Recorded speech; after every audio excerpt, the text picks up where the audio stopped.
अस्सलाम वालेकुम, आप देख रहे हैं न्यूज़ 360 और मैं हूं आपकी मेज़बान तूबा खिज़र है।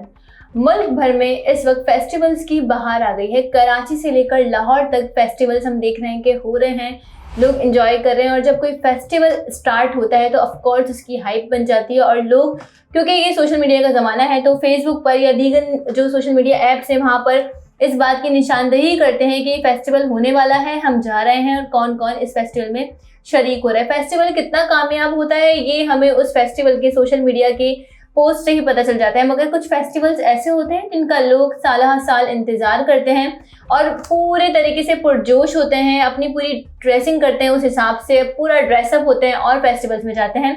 अगर ऐसे फेस्टिवल्स की बात करें तो कराची में उर्दू का सबसे बड़ा अदबी मेला लगता है, उर्दू फेस्टिवल। और आलमी उर्दू कॉन्फ्रेंस में फिर हम ये देखते हैं कि पूरी दुनिया से जो हमारे मुसन्निफ़ हैं, हमारे शायर हैं, वो आते हैं और यहाँ पर बहुत सारे सेशंस होते हैं जिसका लोग इंतज़ार भी करते हैं और पूरे मुल्क से लोग शिरकत करने के लिए आते भी हैं। इसी तरीके के फेस्टिवल्स, जैसा मैंने आपको कहा कि आजकल बाहर आई हुई है, तो कराची में हुआ है कराची लिटरेचर फेस्टिवल और लाहौर में हुआ है फैज़ अमन फेस्टिवल। ये जो फैज़ फेस्टिवल है ये हमने ये देखा है कि लाहौर में हो रहा है और दोनों के ही चर्चे हो रहे हैं। हम आज के मुद्दे पे इस पे बात क्यों करेंगे ये मैं आपको बताती हूँ, मगर उससे पहले आपको लिए चलते हैं कराची लिटरेचर फेस्टिवल में। कराची लिटरेचर फेस्टिवल का लोग वैसे ही इंतज़ार करते हैं जैसे दीगर फेस्टिवल्स का इंतज़ार करते हैं।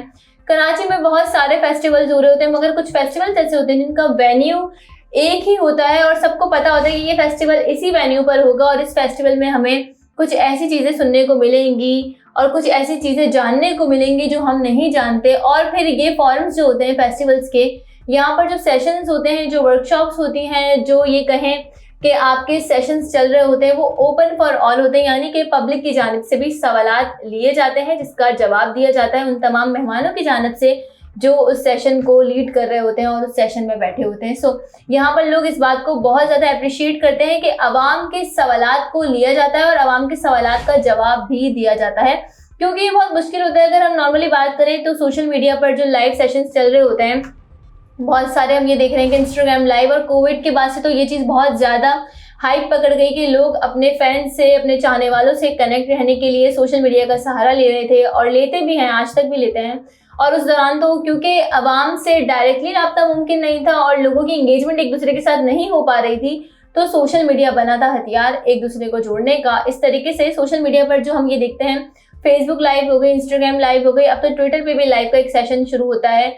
तो ये चीज़ें जब हो रही होती हैं तो यहाँ पर लोगों के सवालात बहुत ज़्यादा आ रहे होते हैं, मगर क्योंकि एक वक्त में इतने सारे लोग सवाल कर रहे होते हैं तो जवाब देना भी मुश्किल होता है और वो सेशन को संभालना भी मुश्किल होता है। मगर जब यहाँ पर माइक किसी शख्स के हाथ में जाता है, वो सवाल करता है, तो फिर जवाब देना पड़ता है और इग्नोर भी नहीं कर सकते। तो इस तरीके के बहुत सारे सवालात भी लिए जाते हैं, आवाम की कसीर तादाद मौजूद होती है।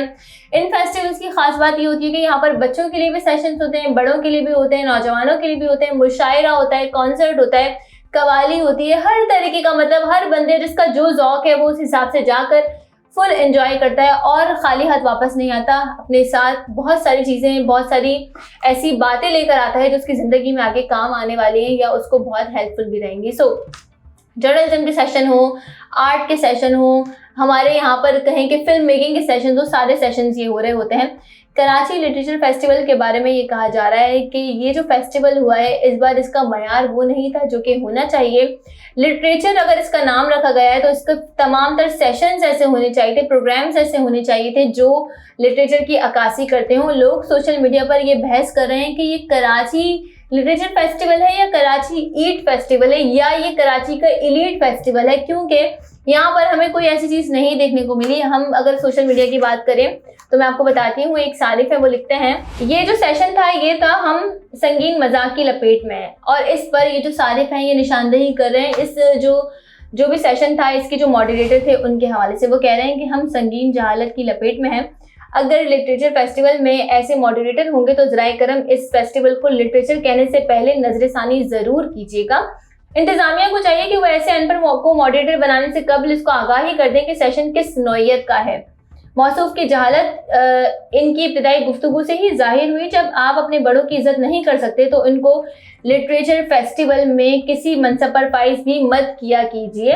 मौसूफ प्रोग्राम और बादस प्रोग्राम भी मुझसे उलझे थे, लेकिन इनकी जहालत का बयान मेरी ज़ात से उलझना हरगिज़ नहीं था। मैं सेशन के दरमियान में पहुंचा अभी यूट्यूब पर शुरू से ही प्रोग्राम देखा तो बहुत अफसोस हुआ कि जनाब अनवर मकसूद साहब के नाम को तज़हीक का निशाना बनाया गया। एक शख्स को खान लियाकत अली खान के नाम से पुकारा गया।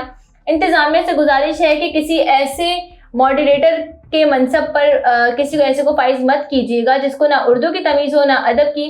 अगर आप अपनी साख को खुद मुतासिर करना चाहते हैं तो अल्लाह आपका हामी नासिर हो।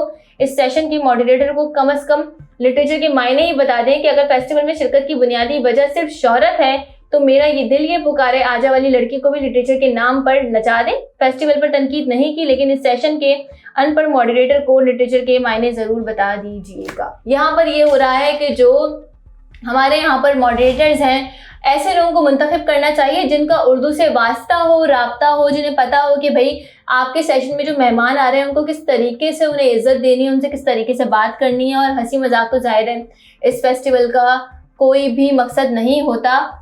यहाँ पर सबसे अहम बात यह है कि जैसा मैंने आपको पहले बताया कि सोशल मीडिया का दौर है तो ये फेस्टिवल जो है वो हमें यूट्यूब पर भी नज़र आ रहे होते हैं। दूसरी जानिब लाहौर में फेस्टिवल होता है जिसमें हमारे सबसे फेवरेट शायर और हमारे अगर ये कहें कि पाकिस्तान और भारत में दोनों ही जानिब से ही पसंद किए जाने वाले शख्स जावेद अख्तर ने शिरकत की है। और ये था, अगर मैं आपको बताऊं तो ये था लाहौर में फैज़ फेस्टिवल हो रहा है 2023 का। इस एडिशन में जावेद अख्तर साहब ने शिरकत की और बहुत ही खूबसूरत बात की। उन्होंने कहा कि भाई उर्दू समेत दीगर तमाम मादरी ज़बान सिर्फ गरीबों के लिए रह गई है क्योंकि ये गरीबों की लैंग्वेज समझी जाती है। और इस बात का उन्होंने इजहार इस हवाले से भी किया कि ऑक्सफोर्ड में तकरीबन सालाना 25 से 20 वर्ड जो हैं वो उर्दू की डिक्शनरी में डाले जाते हैं, जो कि बहुत कम है। मगर यहाँ पर ये बात भी समझना जानना बहुत ज़रूरी है कि उर्दू बोलने वाले भी कम रह गए और उर्दू की जिस तरीके से तज़हीक की जाती है अब उर्दू के सही वर्ड्स भी यूज़ नहीं किए जाते। अगर मैं नॉर्मली भी आपको बताऊँ तो आपने बहुत सारे ऐसे पढ़े लिखे लोग देखे होंगे जो आपको ये कह रहे होंगे कि ये मैंने नहीं करा या ये मैंने किया को करा बोलते हैं। और बहुत सारे वर्ड जैसे होते हैं जो गलत होते हैं और जो हम बहुत प्राउडली बोल रहे होते हैं और इस बात में भी फ़ख्र कर रहे होते हैं कि उर्दू हमारी कौमी ज़बान है। हमने तमाम तर प्रायोरिटी दे दी है इंग्लिश को और हम इंग्लिश को बहुत ज़्यादा अपने ये समझें कि आप इंग्लिश को बहुत ही ज़्यादा ऐसे समझते हैं कि अगर कोई शख्स इंग्लिश बोल रहा है तो आप समझते हैं कि यार ये तो बहुत ज़्यादा पढ़ा लिखा है। अब कराची लिटरेचर फेस्टिवल की ही बात करें तो कराची लिटरेचर फेस्टिवल है और ये पूरा ही यहाँ पर जो उन शख्स ने कहा कि इस मॉडरेटर को लिटरेचर का मतलब भी नहीं पता कि उसका मतलब क्या होता है, क्योंकि जिस तरीके की वो गुफ्तगू कर रहे थे। तो ये सोशल मीडिया पे एक जंग चल रही है कि ईद फेस्टिवल भी इससे बेहतर था। अब हमें ये बताएं कि लिटरेचर फेस्टिवल था या ईद फेस्टिवल था। इसी तरीके से लाहौर में ये बहस चल रही है कि फैज़ अहमद फैज़ का ये जो मेला लगाया गया है फैज़ फेस्टिवल, ये फैज़ के नाम पर ही क्यों लगाया। अगर आप ये कह रहे हैं कि मेला है यानी कि अवामी मेला है तो फिर अवामी शायर जो है वो हबीब जालिब थे, तो ये हबीब फेस्टिवल होता या जालिब फेस्टिवल होता। फैज़ अहमद फैज़ का ताल्लुक एलीट क्लास से था और जाहिर है वो अवामी शख्स नहीं थे।